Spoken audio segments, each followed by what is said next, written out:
हिंदी साहित्य वैभव 2020 से 21 साल का प्रथम पीयूसी पाठ आज हम पढ़ेंगे, जो हमारे लेखक लोकप्रिय कहानीकार विवेकी राय रचित पाठ 8 है। नालायक, uncapability to do any work, for them will say नालायक, राइट। ठीक है बच्चों, इस कहानी में क्या क्या होते हैं, हमारे विवेकी राय क्या कहते हैं, हम जिसके बारे में हम इस कहानी में समझ सकते हैं। इस पाठ का लेखक है विवेकी राय। बच्चों, मेरा नाम अप्पामणि NN, हिंदी उपन्यासक, विद्या ज्योति गर्ल्स PU कॉलेज, होंगसंद्रा, बेंगलुरु। बच्चों, नालायक पाठ का लेखक का परिचय प्राप्त करेंगे। ग्राम जीवन और लोक संस्कृति के प्रति समर्पित रचनाकार विवेकी राय जी का जन्म 20 नवंबर सन 1923 को गाजीपुर जिले के सोनवाली नामक गांव के किसान परिवार में हुआ। इवरू 1923 20 ನವೆಂಬರ್ ಗಾಜಿಪುರ ಜಿಲ್ಲೆಯ ಸೋನವಾಲಿ ಎನ್ನುವಂತಹ ಊರಿನಲ್ಲಿ ಸಾಧಾರಣ ರೈತರ ಫ್ಯಾಮಿಲಿಯಲ್ಲಿ ಇವರು ಜನ್ಮವನ್ನು ಹೊಂದಿರ್ತಾರೆ। ಆಪ್ ಸ್ವಯಂ ಕೋ ಕಿಸಾನ್ ಸಾಹಿತ್ಯಕಾರ कहते हैं। ಇವರನ್ನು ಏನಂತ ಕರೀತಾರೆ? ರೈತ ಸಾಹಿತ್ಯಕಾರ ಅಂತೇಳಿ ಕರೀತಾರೆ। अतीत के अभावग्रस्त जीवन, ग्रामीण शिक्षा और प्राइमरी स्कूल के शिक्षक से आरंभ जीवन यात्रा को उच्च शिक्षण संस्था की रीडर पद पर सेवा और बड़े लोगों से संपर्क, सानिध्य तथा ख्याति प्राप्त रचनाकार के रूप में स्थापित हो जाने पर भी सादगी से परिचय में प्रस्तुति उनकी लेखकीय विश्वसनीयता का उत्कृष्ट साक्ष्य है। हिंदी और भोजपुरी दोनों में अपने नाटक विधा को छोड़ सारी विधाओं को आधिकारिक रूप से उठाया है तथा अपनी अमिट छाप छोड़ी है।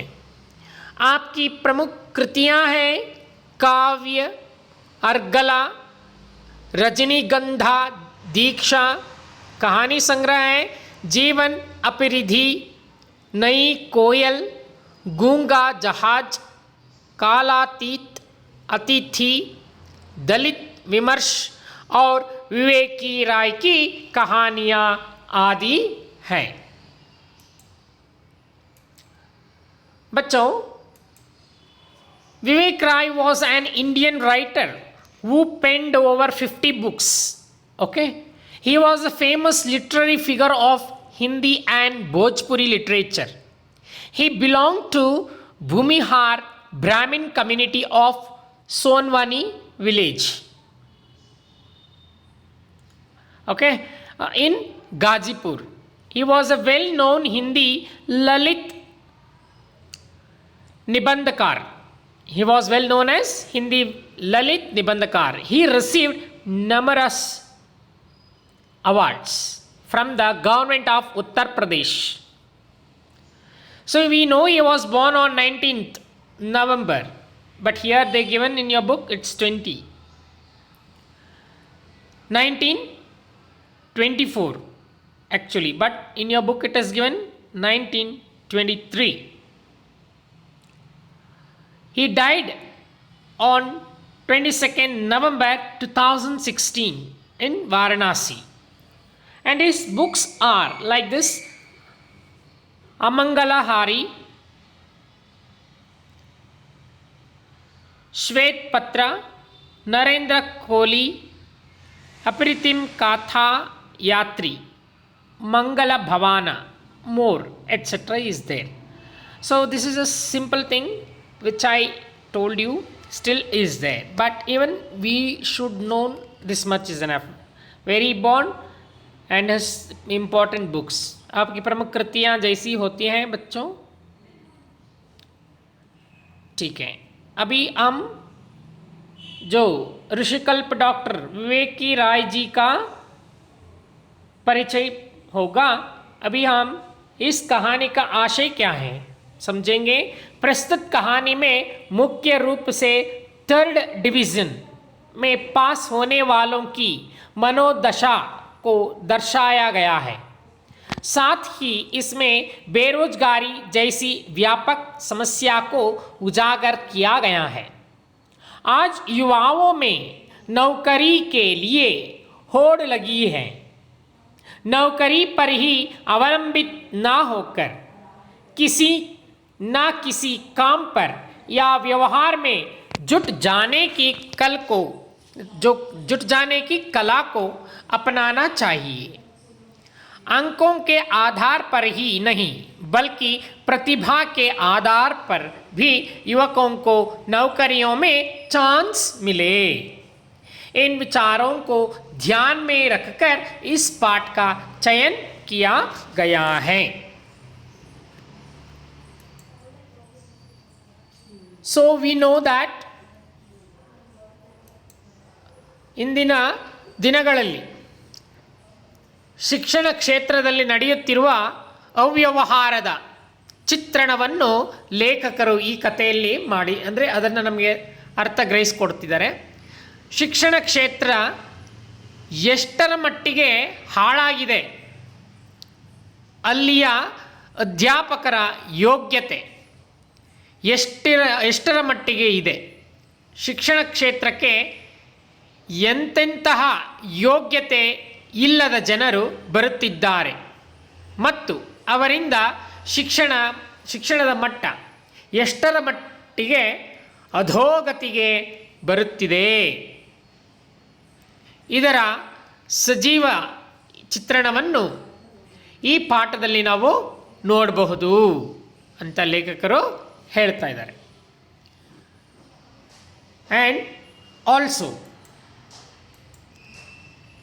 in this lesson, that is Dr. Viveki Rai is a renowned writer of stories, I told you, novels and essays in Hindi. In this story he sheds light on the falling standards and increasing corruption in the field of education. He says that in the field of education teachers must maintain a steady state of mind. The teachers must maintain a steady state of mind. So this thing we are going to learn in this lesson, children. So let we go for the lesson, what he says about the. Before that let me go for the कठिन शब्दार्थ। बच्चों पहला है मवेशी। मवेशी का मतलब है क्या? जानवर, एनिमल्स। नेक्स्ट इज बकलम, हस्ताक्षर, हैंड राइटिंग। बकलम का मतलब क्या होता है? हस्ताक्षर। नेक्स्ट मुंड, मुंड का मतलब सर। फतह मीन्स जीत, विक्ट्री। डाटा, डंटल। खांची, टोकरी। भुस हुड, भुसहुड का मतलब क्या होता है? भूसे का देर।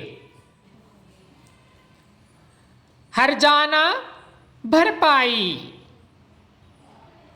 चरितार्थ, हकीकत। धुत्कार, तिरस्कार। मुदरिसी, मास्टरी। आगे में देखिए मुहावरे का अर्थ। गोबर बारूद होना, गोबर बारूद होना का मतलब नाकाम होना। गोबर बारूद होना का मतलब नाकाम होना। नाक रगड़ना, गिड़गिड़ाना।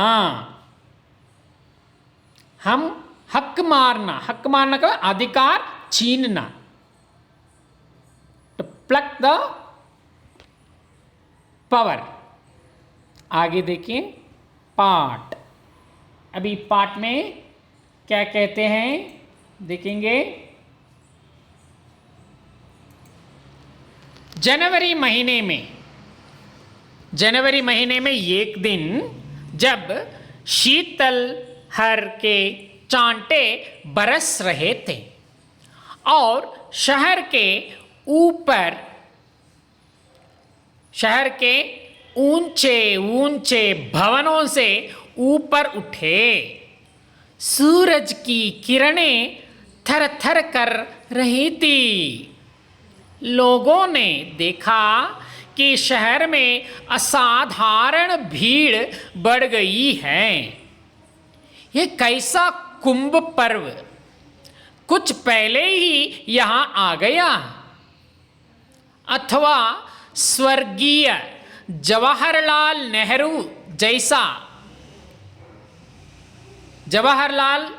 नेहरू जैसा कोई नेता तो शहर में नहीं आया है, अथवा पाकिस्तान से शरणार्थी आ गए, अथवा आज मिट्टी का तेल बंटने वाला है।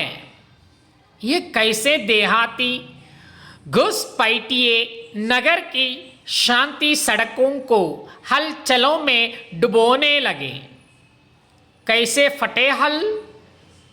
ये कैसे फटेहाल है।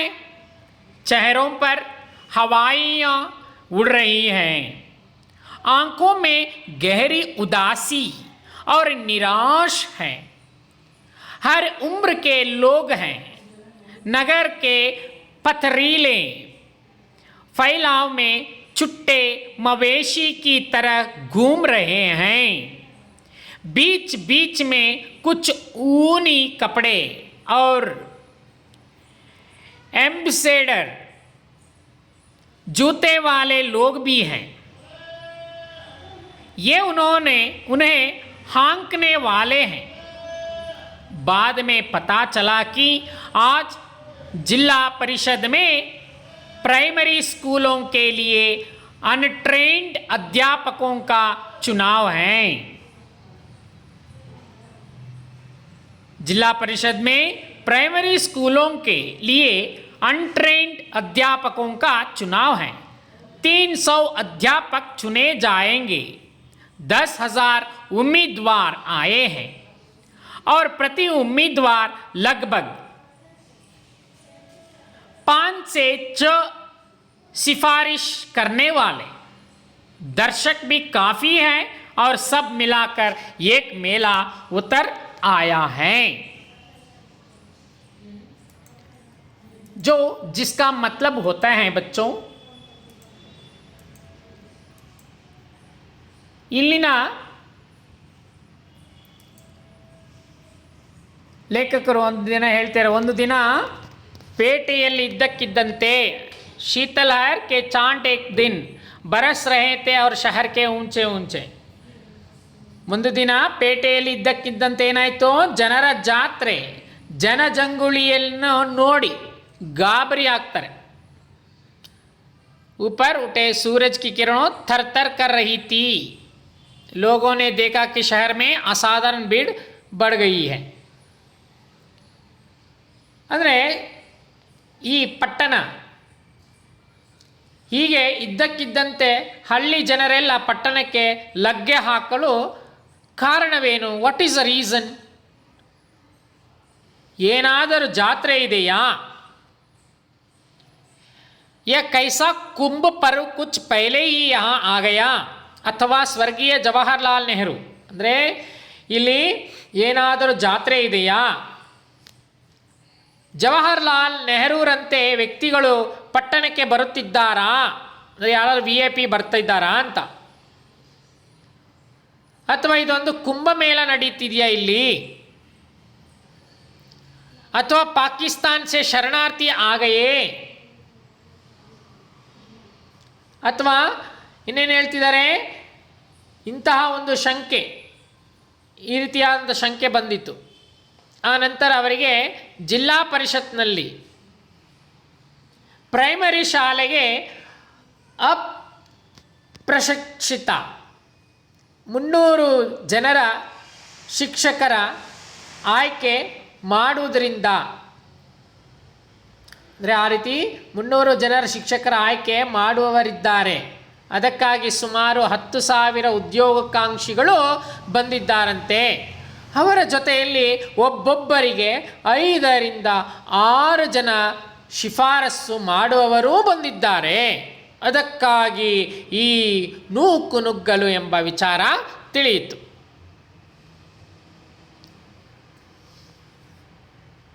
So he known that one day in the month of January there was a large congregation of youth in the town. As far as the eye could see, there were educated young people assembled like an unending ocean. It soon became clear that these youths were all unemployed and hand assembled in order to hand in their applications for the post of untrained teachers in the Jilla Parishad schools. There were only 300 posts. How many it was there? Only 300 posts. So now, in 300 posts, while the number of application exceeded 10,000. Among the applications, some were dejected and some were silent, while others were very enthusiastic and brimming with confidence. There was a burning fire in their eyes. It was a strange collection of applicants. While some of the applicants had come with glowing recommendations letters, others had barely managed to pass with their 3rd division. Next, what he says,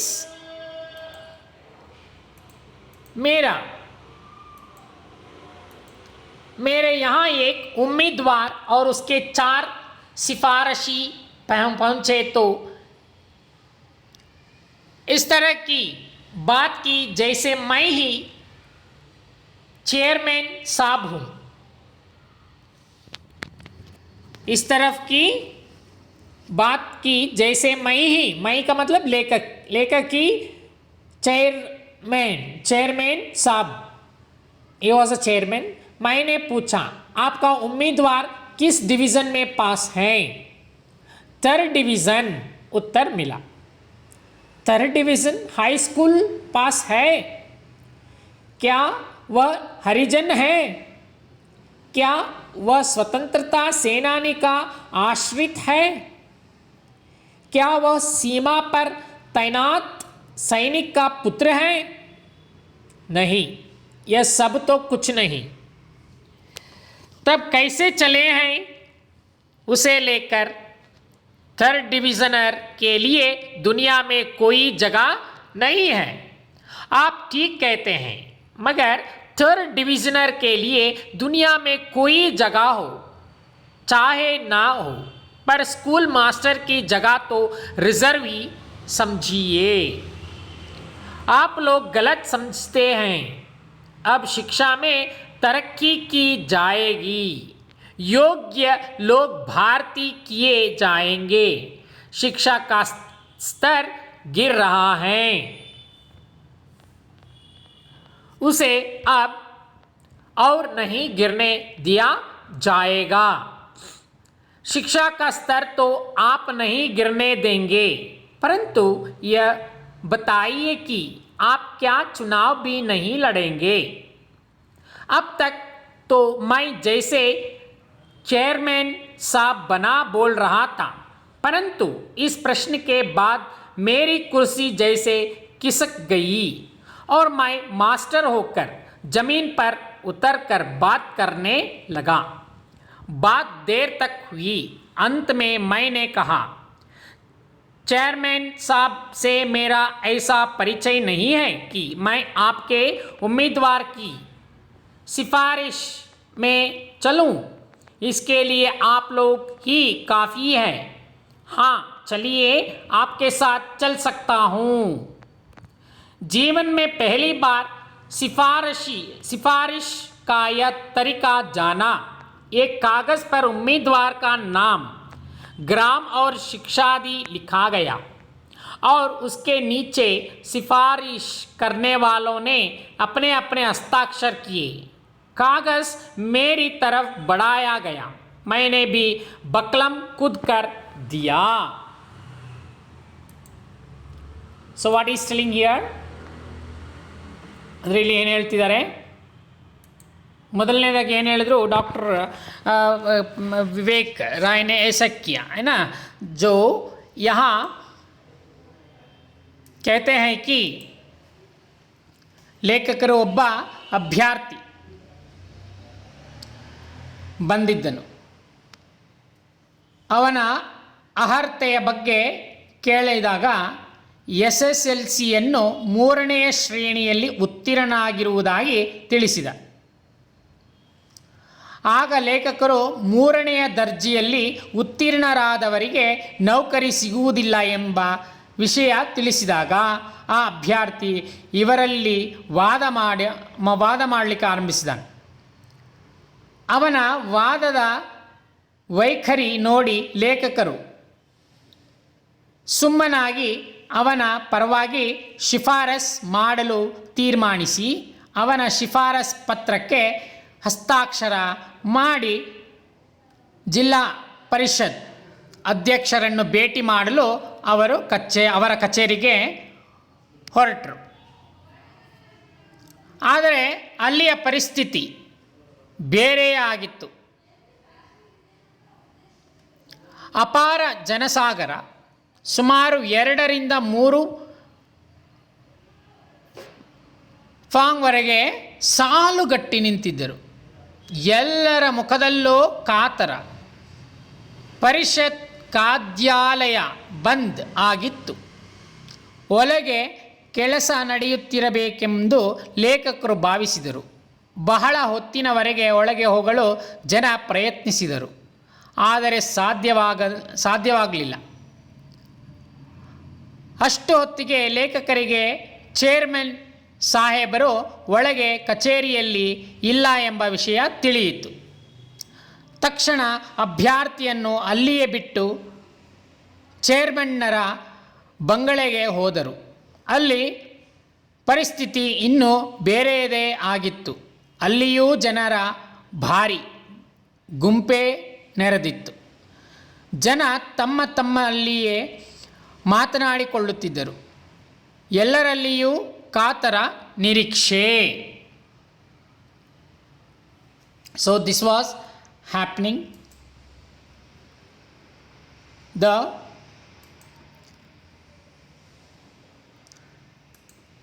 young people assembled like an unending ocean. Okay, so what happened? It soon became clear that these youth were all unemployed and had hand assembled in order to hand in their applications for the post of untrained teachers in the Zilla Parishads school. There were only 300 posts, while the number of applications exceeded 10,000 among the applicants. Some were dejected and some were in silent, while others were very enthusiastic and bringing with confidence. There was a burning fire in their eyes. It was a strange collection of applicants. While some of the applicants had come with glowing recommendations letters, others had barely managed to pass with the 3rd division. The office of the president of the Zilla Parishad was filled to the brim with unemployed youths. There was no place even to stand. The whole office was engulfed in commotion. Everyone was waiting for the arrival of the Zilla Parishad president.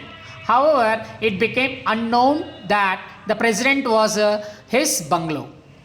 The whole crowd then began to proceed in that direction. Seeing such a large crowd coming towards his residence, the president was scared.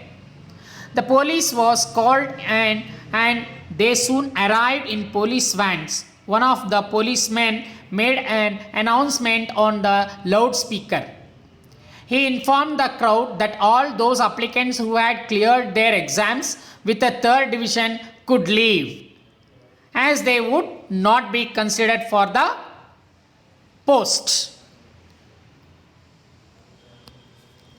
So till there it was happened.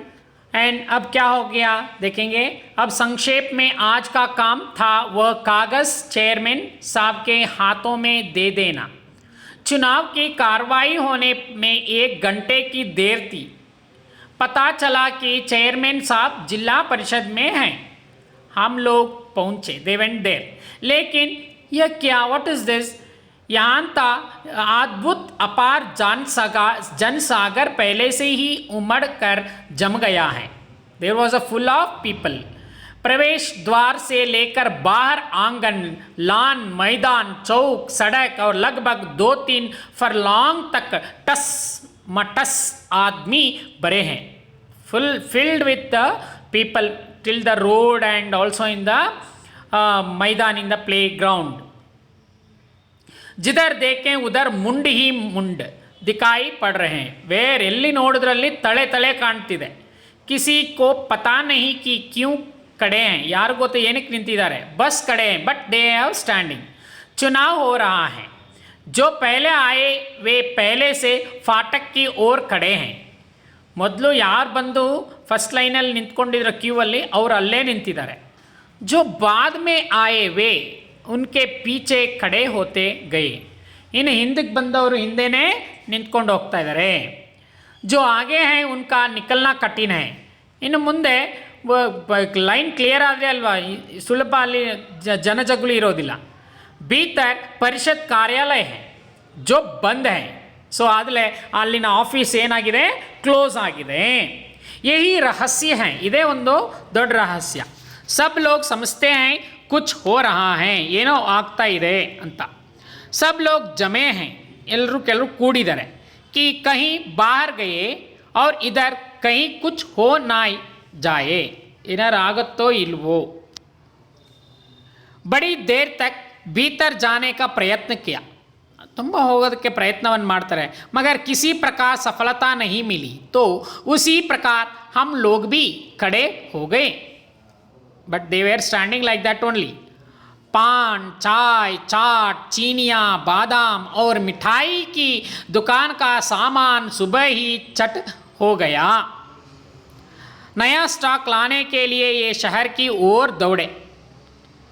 ಎಲ್ಲ ಖಾಲಿ ಆಗೋಯ್ತು ಅಲ್ವಾ, ಮಿಠಾಯಿ ಇಲ್ಲ, ಅಂಗಡಿಯಲ್ಲಿರೋದು ತಿನಿಸುಗಳೆಲ್ಲ ಖಾಲಿಯಾಗೋಯ್ತು. ಈಗ ಹೊಸ stock ತರಲಿಕ್ಕೆ ಹೋಗಬೇಕು ನಗರಕ್ಕೆ.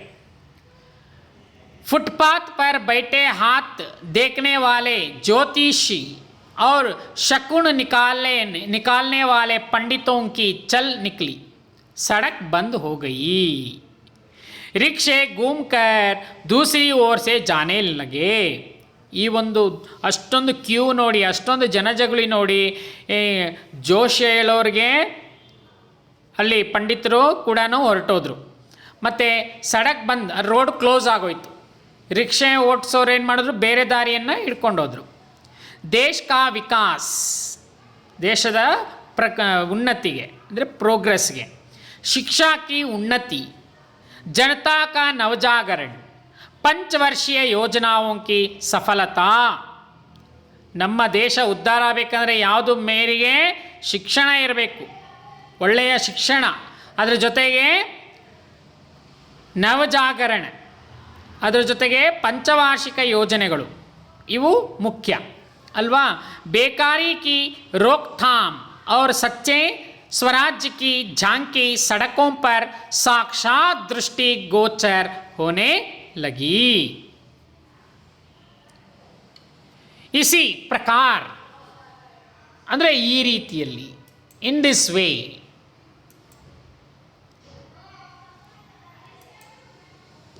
So what happened next? अब बड़ी देर से गुप्त रूप से ज्ञात हुआ कि चेयरमैन साहब अभी अपने बंगले पर हैं. ಸೊ ಈಗ ಗೊತ್ತಾಯಿತು, ಈ ಚೇರ್ಮನ್ ಸಾಹೇಬರು ಅವ್ರ ಬಂಗ್ಲೆಯಲ್ಲಿದ್ದಾರೆ, ಕಾರ್ಯಾಲಯದಲ್ಲಿ ಇಲ್ಲ. उम्मीदवार को वहाँ छोड़कर हम लोग चल पड़े.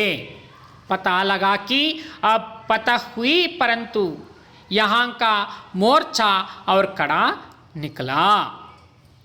जितनी भीड़ जिला परिषद के कार्यालय पर थी, उससे दूनी भीड़ यहाँ पर थी. ಎಷ್ಟರ ಮಟ್ಟಿಗೆ ಅಲ್ಲಿ ಜನಜಗುಳಿ ಇತ್ತು ಕಾರ್ಯಾಲಯದಲ್ಲಿ, ಅಷ್ಟರ ಮಟ್ಟಿಗೆ ಇಲ್ಲಿ ಇವರ ಬಂಗಲೆಯಲ್ಲಿ ಕೂಡ ಇದೆ. मैदान में लोग बिना बाल के ज्वार बाजरे की ठाटा और इसी तरह की खड़े थे. उसी तरह की बातें हो रही थी जिस प्रकार चुनाव पर्व पर पोलिंग स्टेशनों पर होती हैं. अधिकांश लोगों के हाथ में बैलेट पेपर की तरफ सिफारिशी कागज शोभा दे रहा था. ಕಾರ್ಯಾಲಯದಲ್ಲೂ ಅಷ್ಟು ಜನ ನಿಂತಿದ್ದಾರೆ, ಇಲ್ಲೂ ಇಷ್ಟು ಜನ ಕೈಯಲ್ಲಿ ತಮ್ಮ ತಮ್ಮ ಶಿಫಾರಸು ಮಾಡಿರ್ತಕ್ಕಂತಹ ಪೇಪರ್ಗಳನ್ನ ಇಟ್ಕೊಂಡು ತುಂಬ ಹೊತ್ತು ವೇಟ್ ಮಾಡ್ತಿದ್ದಾರೆ. ಸಬ್ಕಿ ದೃಷ್ಟಿ ಬಂಗ್ಲೆ ಕೆ ಫಾಟಕ್ ಪರ್ ಲಗಿ ಥಿ. ಎಲ್ಲರ ದೃಷ್ಟಿಯೂ ಆ ಬಂಗಲೆಯ ದ್ವಾರದ ಮುಂದೆ ಅವರೆಲ್ಲರೂ ನೋಡಲಿಕ್ಕೆ ಶುರು ಮಾಡ್ತಾರೆ. ಜೈಸೆ ರೋಜೆ ವಾಲೆ मुसलमान भाई ईद के चांद की ओर टक टक्की लगाए हो. ಹೇಗೆ ಮುಸಲ್ಮಾನರು ತಮ್ಮ ಉಪವಾಸವನ್ನು ಮುಗಿಸುವುದಕ್ಕೆ ತಮ್ಮ ಸಮಯವನ್ನು ನೋಡ್ತಾ ಇರ್ತಾರೆ, ಹಾಗೆ ಸಭಿ ಲೋಗ್ ಆಗೆ ಜಾನ ಚಾತೆ ಹೇ. ಎಲ್ಲರೂ ಆ ರೀತಿ ಒಳಗೆ ಯಾರು ಹೋಗಿ ಮೊದಲು ತಿನ್ನಬೇಕು, ತಮ್ಮ ಉಪವಾಸನ ಮುಗಿಸ್ಬಿಟ್ಟು ತಿನ್ನಬೇಕು ಅನ್ನೋದು ಆಸಕ್ತಿ ಇರುತ್ತಲ್ಲ, ಹಾಗೆ ಯಾವಾಗ ಓಪನ್ ಮಾಡ್ತಾರೆ ಒಳಗೆ ಹೋಗೋಣ ಅನ್ನೋದು ಇವರಲ್ಲಿ ಕಾತುರ ಇದೆ. परंतु आगे जमे हुए लोगों का जमाव इतना सघन है कि अकल काम नहीं कर रही है. ये सभी उसी प्रकार हैं जैसे पदों पर जमे हुए लोगों की अगली कतारें पीछे वालों की चोंच नहीं डूबने देती हैं. ಮುಂದೆ ಬಂದವರು ಸರಿದಿದ್ರೆ ಅಲ್ವಾ ಹಿಂದೆ ಇರೋರು ಮುಂದಕ್ಕೆ ಹೋಗೋದಕ್ಕಾಗತ್ತೆ. ಮುಂದೆನೇ ಹೋಗಲಿಲ್ಲ, ಹಿಂದೆ ಬಂದವರು ಇನ್ನೂ ಹೆಚ್ಚಾಗಿ ಜನಸಾಗರವೇ ಸ್ತೋಮವಾಗಿ ನಿಂತ್ಕೊಳ್ಳುತ್ತೆ. ಇಸಿ ಸಮಯ 2 ಗಾಡಿ ಪೊಲೀಸ್ ಆ ಗಯಿ. ನೋಡಿ ಅಷ್ಟರ ಮಟ್ಟಿಗೆ ಏನಾಯಿತು, 2 ಗಾಡಿ ತುಂಬಿರ್ತಕ್ಕಂಥ ಪೊಲೀಸ್ನವರು ಬಂದ್ಬಿಟ್ರು. ಶಾಯದ್ ಭೀಡ್ ಕೋ ನಿಯಂತ್ರಿತ್ ಕರ್ನೆ ಕೆ ಲಿಯೆ ಫೋನ್ ಕಿಯಾ ಗಯಾ ಥಾ. ಅಂದರೆ ಇದನ್ನು ಕಂಟ್ರೋಲ್ ಮಾಡೋದಕ್ಕೋಸ್ಕರನೇ ಅವರಿಗೆ ಫೋನನ್ನು ಹಚ್ಚಲಾಯಿತು. और लाउड स्पीकर से सुनाई पड़ा. ಅವರಿಗೆ ಏನು ಮಾಡಿದ್ರು, ತಮ್ಮ ಅವ್ರು ತಂದಿರ್ತಕ್ಕಂಥ ಕ್ರೌಡ್ನ ಕಂಟ್ರೋಲ್ ಮಾಡೋದಕ್ಕೆ ಸ್ಪೀಕರನ್ನು ಇಟ್ಕೊಂಡು ಹೇಳ್ತಾರೆ. ಏನು ಹೇಳ್ತಾರೆ ನೋಡೋಣ ಮುಂದಕ್ಕೆ. ಅಭಿ ಜಾಯಂಗೆ ಆಗೆ.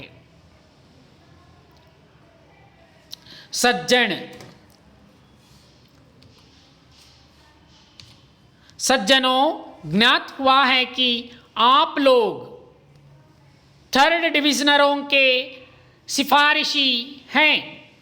आप लोगों का बहुत समझाया गया कि सिफारिश से काम नहीं चलेगा, परंतु आप लोग मानते ही नहीं हैं. अब स्कूल मास्टर के लिए 3rd डिविजनर्स नहीं लिए जाएंगे. यदि आप लोग बिना उस सिफारिशी कागज को दिए टलने वाले नहीं हैं तो दे दीजिए. 50 व्यक्ति खांची लेकर तैनात किए जाते हैं. इन्हीं खांचियों में डाल दें. ಸಜ್ಜನರಿಗೆ ಎಲ್ಲರಿಗೂ ಸೂಚನೆ ಕೇಳಿಸ್ಕೊಳ್ಳಿ. ನೀವು 3ನೇ ಡಿವಿಷನರ್ ಶಿಫಾರಸಿಗೋಸ್ಕರ ಇಲ್ಲೆಲ್ಲ ಬಂದು ನಿಂತ್ಕೊಂಡಿದ್ದೀರಾ, ನಿಮಗೆ ಅರ್ಥವಾಗ್ತಿಲ್ವಾ? ನಿಮಗೆ ಹೇಳಿದೀವಲ್ವಾ, ಶಿಫಾರಿಶ್ ಸೇ ಕಾಮ್ ನಹಿ ಚಲೇಗಾ, ಶಿಫಾರಸಿನಿಂದ ಯಾವ ಕೆಲಸವೂ ಆಗೋದಿಲ್ಲ. ಆದರೂ ಸಹ ನೀವು ಕೇಳ್ತಾ ಇಲ್ಲ, ಮಾನ್ತೆ ಹಿ ನಹಿ ಕ್ಯೂ. ಅಬ್ ಸ್ಕೂಲ್ ಮಾಸ್ಟರ್ ಕೆ ಲಿಯೆ ಅಂದರೆ ಈಗ ಸ್ಕೂಲ್ ಮಾಸ್ಟರಿಗೋಸ್ಕರ ಥರ್ಡ್ ಡಿವಿಷನರ್ಸ್ ನಹಿ ಲಿಯೇ ಜಾಯೆಂಗೆ, ಮೂರನೇ ಡಿವಿಷನಲ್ಲಿರ್ತಕ್ಕಂಥವನ್ನ ತೆಗೆದುಕೊಳ್ಳಲಾಗುವುದಿಲ್ಲ. यदि आप लोग बिना वो सिफारिशी कागज़ को दिए टलने वाले नहीं है तो दे दीजिए. ನೀವು ತಂದಿರತಕ್ಕಂತಹ ಶಿಫಾರಸನ್ನ ಕೊಟ್ಬಿಟ್ಟು ನೀವು ಅಲ್ಲಿಂದ ತೆರಳಿ. ಬರೀ 50 ಜನರು ಮಾತ್ರ ಈ ಒಂದು ವಿಷಯಕ್ಕೆ ಒಳಗಾಗಿದ್ದಾರೆ. 300 ಜನಕ್ಕೆ ಆಯ್ಕೆಯಲ್ಲಿ 10,000 ಜನ ಇಲ್ಲಿ ಬಂದು ನಿಂತ್ಕೊಂಡ್ರೆ ಹೇಗೆ ಆಗುವುದು? ದಯವಿಟ್ಟು ಎಲ್ಲರೂ ಗಲಭೆ ಮಾಡಬೇಡಿ, ತೆರಳಿ ಅಂತ ಹೇಳ್ತಿದ್ದಾರೆ. पुलिस की सहायता से खांचियों में कागज डालने का कार्य संपन्न हुआ और देखते ही देखते सब खांचियां भर गईं. बंगले के सामने भूस हुड की तरह कागजों की ढेरी लग गई, जैसे कागजों का टुकड़ा लूटकर खूब ऊंचा सम्मत बाबा बना दिया गया है. अब असली किस्सा सुनिए. वहाँ से हम लोग जिला परिषद में लौट रहे थे. तब तक हम लोगों का वह उम्मीदवार उधर से दौड़ता आता हुआ मिल गया. वह बहुत उत्तेजित था. सुबह का सिकुड़ा वह बालक अब तनकर जवान की तरह लग रहा था. उसका मुंह लाल हो गया था और रोवे फड़क रहे थे. उसने कहा, यह देखिए साहब, लोग कहते हैं कि थर्ड डिविजनर नहीं लिए जाएंगे. क्यों नहीं लिए जाएंगे? जिसका ज़्यादा वोट होगा वह लिया जाएगा. हम लोग फर्स्ट और सेकेंड डिवीज़न वालों के खिलाफ आंदोलन करेंगे. ये लोग हम लोगों का हक मार रहे हैं. हम लोग मीटिंग करने जा रहे हैं.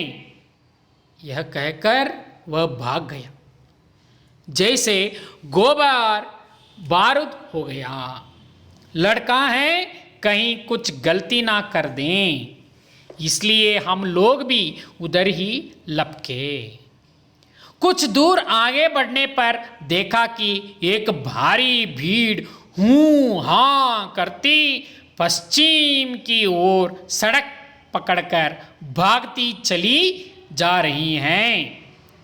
कुछ लोग थर्ड डिविजनर्स जिंदाबाद के नारे लगा रहे हैं. कुछ लोग परिषद के अधिकारियों के विरुद्ध बक जक रहे हैं. ಸೊ ಅಲ್ಲಿಂದ ಜನರು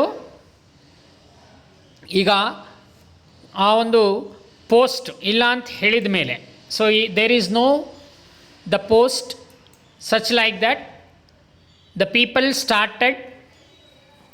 however it became known that the president was at his bungalow. The whole crowd then began to proceed in that direction.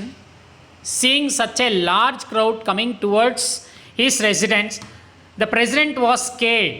The police was called in and they soon arrived in police vans, and one of the policemen made an announcement on the loudspeaker that he informed the crowd that all those applicants who had cleared their exams with their third division could leave, as they would not be considered for the post.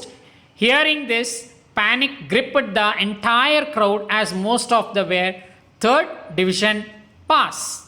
After some time, most of the crowd had reassembled on the banks of the river, far away from the president's bungalow. Some of the members in the crowd were involved in politics.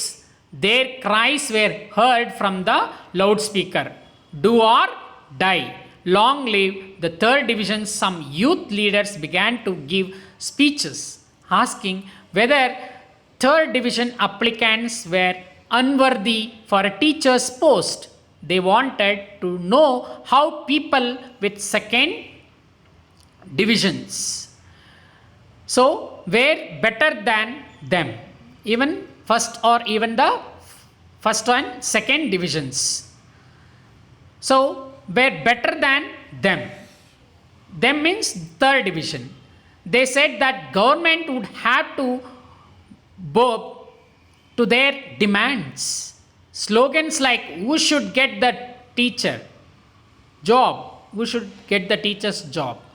Third division metric pass began to resonate across the sky. और आगे में लेखक कहते हैं जो और रोए फड़क जैसे एक लड़का ने कहकर भाग गया, और जो एक लड़के के द्वारा ज्ञात हुआ कि शहर से बाहर जहां पुलिस और सीआईडी वाले नहीं पूछ सके, उन लोगों की कॉन्फ्रेंस होगी और उसमें अत्यंत आवश्यक प्रस्ताव पास किए जाएंगे। ये सब लोग जो जा रहे हैं सभी थर्ड डिविजनर्स हैं।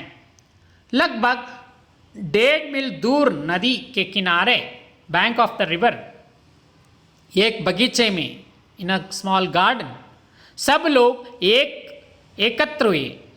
दे united in one place and also एक काली माई का टूटा चबूतरा मंच का कार्य कर रहा था। First they started giving speeches, जिस पर खड़े एक युवक ने कहा, so in that place one youth person is telling, दोस्तों घास पर, पेड़ पर, मेड़ पर, डाल पर और जमीन पर जिसे जहां जगह मिले बैठ जाइए। ಮಿತ್ರರೇ, ಹುಲ್ಲಿನ ಮೇಲೆ, ಮರದ ಮೇಲೆ ಮತ್ತೆ ಬ್ರಾಂಚಸ್ ಗಿಡದ ಮೇಲೆ, ಭೂಮಿ ಮೇಲೆ ಎಲ್ಲಿ ಜಾಗ ಇದೆಯಲ್ಲಿ ಕುಳಿತುಕೊಂಬಿಡಿ। जैसे कहते हैं कि घास पर या पेड़ पर या मेड़ पर या डाल पर या जमीन पर जिसे जहां जगह मिले बैठ जाइए भाइयों। आज हम इस थर्ड डिविजनर्स कॉन्फ्रेंस में करो या मरो, in this conference we are, ಅಂದರೆ ಇಲ್ಲಿ ಈ ಒಂದು ಕಾನ್ಫರೆನ್ಸ್ನಲ್ಲಿ ಮಾಡು ಇಲ್ಲವೇ ಮಡಿ का नारा लगाएंगे और जीवन का संकल्प लेंगे। ಸಂಕಲ್ಪವನ್ನು, ಜೀವನದ ಸಂಕಲ್ಪವನ್ನು ಮಾಡಿಕೊಳ್ಳೋಣ। अब तक हम लोग मौत का, ನರಕ का जीवन बिताते आ रहे हैं। ನಾವು ಇಂದಿನ ಸಮಯದಲ್ಲಿ ಮರಣ ಹಾಗೂ ನರಕದ ಜೀವನೆಯನ್ನು ಯಾತನೆಯನ್ನು ಮಾಡ್ತಾ ಇದ್ದೀವಿ। सारी दुनिया हमें धक्का देती है, हमारे लिए हर जगह दरवाज़ा बंद है। ನಮಗೆಲ್ಲ ಎಲ್ಲ ಕಡೆ ಹೋದರೂ ಏನಾಗಿದೆ, ಡೋರ್ ಕ್ಲೋಸ್ ಆಗ್ಬಿಟ್ಟಿದೆ। जैसे हम आदमी नहीं बैल हैं, ನಾವು ಮನುಷ್ಯರಲ್ವಾ, ನಾವೇನು ಎಮ್ಮೆಗಳ। हम हरगिज नहीं मानते कि कागज की 3 लकीरों के कारण हम लोग नालायक हैं। ಪೇಪರ್ ಕೂಡ ತುಂಬ ಬಹಳ ಉಪಯೋಗ, ಆದರೆ 3 ಲೈನ್ ಬರೆಯೋದಕ್ಕೆ ಉಪಯೋಗ ಆಗುತ್ತೆ, ಅದಕ್ಕೂ ಕೂಡ ನಾವು ಉಪಯೋಗವಿಲ್ವಾ, ನಾವು ಅದಕ್ಕೆ ನಾಲಾಯಕ್। हमने फीस दी, ನಾವು ದುಡ್ಡು ಕಟ್ಟಿದ್ದೀವಿ। हमने स्कूल में समय बिताया, ಸಮಯವನ್ನು ಕಳೆದಿದ್ದೀವಿ। हमने परीक्षा दी, ಪಾಸು ಇದು ಎಕ್ಸಾಮ್ ಕೂಡ ಕೊಟ್ಟಿದ್ವಿ। परीक्षा में यदि थर्ड डिवीज़न आया तो हम या हमारी सरकार का, स्कूल के अधिकारियों का दोष है। हम उनसे पूछना चाहते हैं कि आखिर हमारा थर्ड डिवीज़न क्यों आया, हमारा जो नुकसान हुआ उसका जिम्मेदार कौन है. ಹೀಗೆಲ್ಲ ನಾವು ಮುಂದೆ ಮಾಡಿ ಬಂದಿದ್ದೀವಿ. ಈ ವಿಷಯವನ್ನು ಹೇಳಿದಾಗ ಇದಕ್ಕೆಲ್ಲ ಯಾರು ರೆಸ್ಪಾನ್ಸಿಬಿಲಿಟಿ ಅಂತ ಕೇಳ್ತೇವೆ. हम लोग उक्त संस्थानों और लोगों पर मुकदमा कायम करेंगे और हर जाना लेंगे. हम लोग फर्स्ट क्लास के आदमी हैं.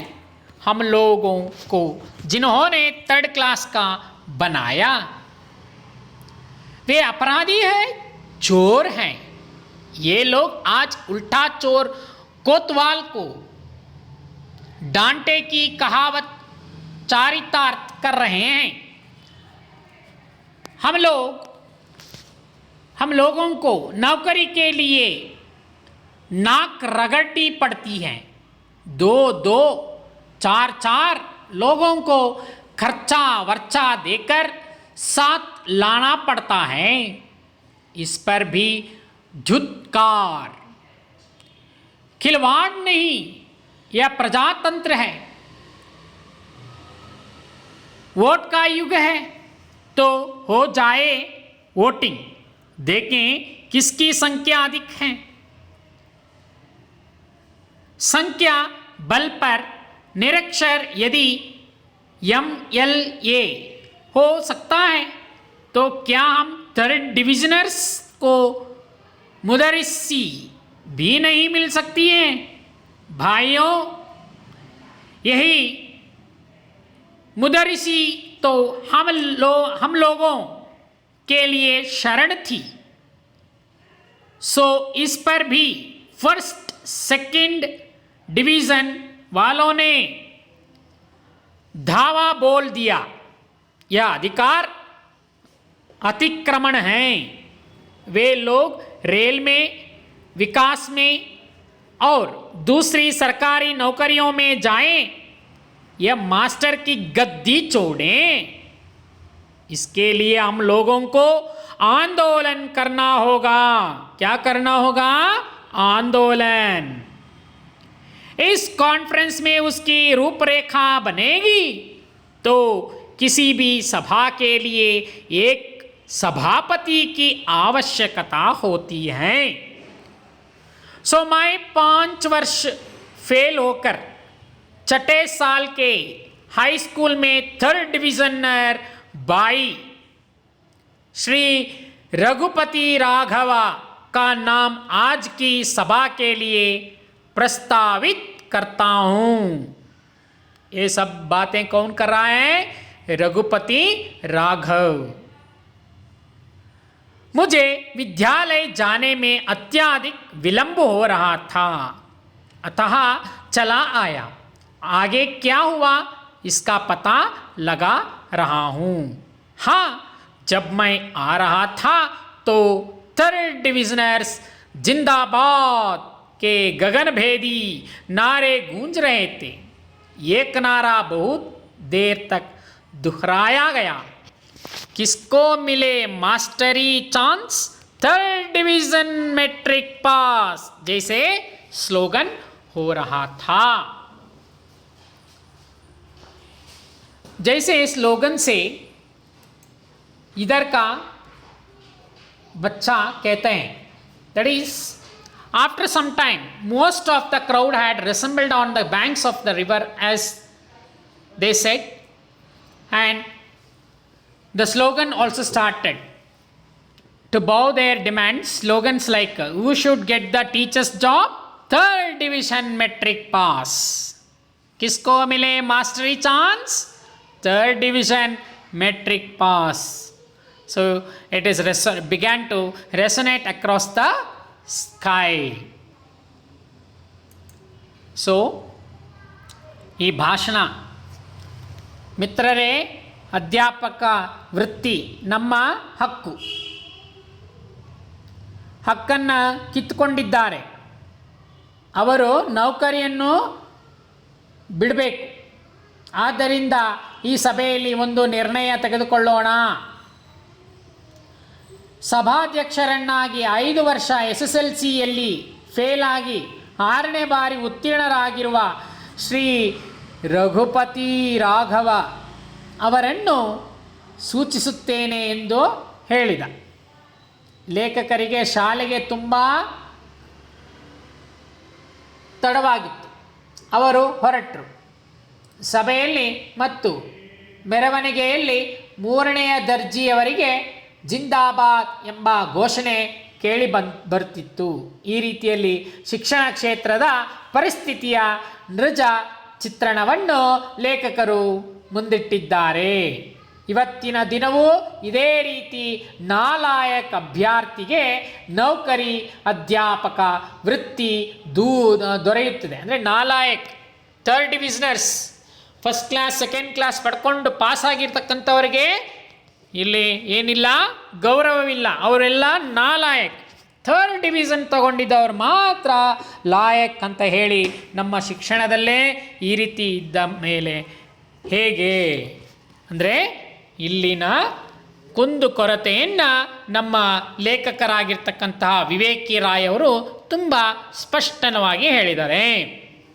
बच्चों, इस पाठ का सारांश जैसे होते हैं कि लेखक कहते हैं, जनवरी महीने में एक दिन शहर में युवाओं की भीड़ जमा हुई थी. जहां देखो वहाँ पढ़े लिखे नौजवानों का जमवाड़ा समुद्र जैसा फैला हुआ था. पता चला कि ये सब जिला परिषद के स्कूलों के लिए अनट्रेंड अध्यापकों के पद के लिए आवेदन पत्र देने आए बेरोजगार थे. अध्यापकों की जगह केवल 300 थी, जबकि आवेदन 10,000 से ज़्यादा थे. उन उम्मीदवारों में कुछ उदास थे, कुछ मौन थे, तो कोई जोशीले थे. उनकी आंखों से आग निकल रही थी. इन उम्मीदवारों की हालत बड़ी विचित्र थी. कई लोग सिफारिशी पत्र लाए थे, तो कई 3rd डिवीज़न में उत्तीर्ण थे. जिला परिषद अध्यक्षा का कार्यालय बेरोजगार युवा पीढ़ी से भरा हुआ था. पैर रखने की भी जगह नहीं थी. चारों ओर खलबली मची हुई थी. सब लोग परिषद के अध्यक्ष की राह देखने लगे थे. लंबे समय के बाद पता चला कि अध्यक्ष अपने बंगले पर ही हैं. सभी उस ओर चल पड़े. परिषद के अध्यक्ष घबरा गए. पल भर में पुलिस की गाड़ियां आई.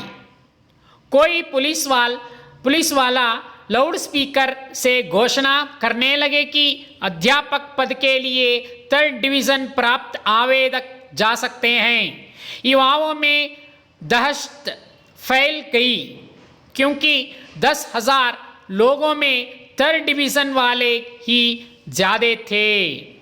कुछ समय के बाद अध्यक्ष के बंगले से दूर नदी के किनारे मैदान से सभी इकट्ठे हुए. उनमें से कुछ नेता गण आए. लाउड स्पीकर से ये उद्गार निकलने लगे, करो या मरो, 3rd डिवीज़न वाले जिंदाबाद. कुछ युवा नेता गर्जने लगे. क्या 3rd अध्यक्ष घबरा गए. पल भर में पुलिस की गाड़ियां जो आई हैं, बाद में और कोई पुलिस वाला जैसे बोलते हैं कि डिवीज़न ही ज़्यादा थे. कौन सा डिवीज़न? 3rd division. कुछ समय के बाद अध्यक्ष के बंगले जैसे जाकर ये अध्यक्ष के बंगले से दूर नदी के किनारे के पास मैदान, सब लोग इकट्ठ होकर लाउड स्पीकर से यह बात की, करो या मरो, 3rd डिवीज़न वाले जिंदाबाद. कुछ युवा नेता यह गजरने लगे. Like that slogans were said. ಈ ರೀತಿ ಘೋಷಣೆಯನ್ನು ಮುಂದೆ ಮಾಡಿಕೊಂಡು ಹೋದರು ಅನ್ನೋದನ್ನು ಇಲ್ಲಿ ನಮ್ಮ ಲೇಖಕರು ಸ್ಪಷ್ಟವಾಗಿ ನಮಗೆಲ್ಲರಿಗೂ ತಿಳಿಸ್ತಾ ಇದ್ದಾರೆ. ಅರ್ಥವಾಯ್ತಾ ಮಕ್ಕಳೇ? Means doctor Viveki Rai is said like that. So there is one day in the month of January, there was a large congregations of youths in the town as far as the eye could see. There was educated young people assembled like an unending ocean. It soon became clear that these youths were all unemployed and assembled in order to hand in their applications for the post of untrained teachers in the Zilla Parishad. Schools, there were only 300 posts, while in that 300 posts, young people, out of that, while the number of applicants exceeded 10,000. Among the applicants, some were dejected and some were silent, while others were very enthusiastic and bringing with the confidence. There was a burning fire in their eyes. It was a strange collection of applications. While some of the applicants had come with the glowing recommendations letters, others had barely managed to pass with the third division. The office of the president of the Zilla Parishad was filled to the brim with the unemployed youths. There was no police even to stand. The whole office was engulfed in commotion. Everyone was waiting of the arrival of the Zilla Parishad's president. However, it became known that the president was at his bungalow. The whole crowd then began to proceed in that direction. Seeing such a large crowd coming towards his residence, the president was scared. The police was called in, and they soon arrived in police vans. One of the policemen made announcement on the loudspeaker. He informed the crowd that all those applicants who had cleared their exams with the third divisions could leave, as they would not be considered for the post. However, it became known that the president was at his bungalow. The announcing of these things, after some time, most of the crowd had reassembled on the banks of the river, far away from the president's bungalow. Some of them members in the crowd were involved in the politics. Their cries were heard from the loudspeaker, "Do or die. Long live the third divisions." Some youth leaders began to give speeches asking whether third division applicants were unworthy for teachers' post. They wanted to know how people with second, even first divisions were better than they said that the government would have to bow to their demands. Slogans, "Why should get the teacher's job?" The third division's metric pass began to resonate across the sky. ठीक है बच्चों, यह पाठ आपको सारे यहाँ का अर्थ और या सारांश सब आपको समझ ही गई है. ठीक है बच्चों, सब छात्र वृंदों को मेरा धन्यवाद.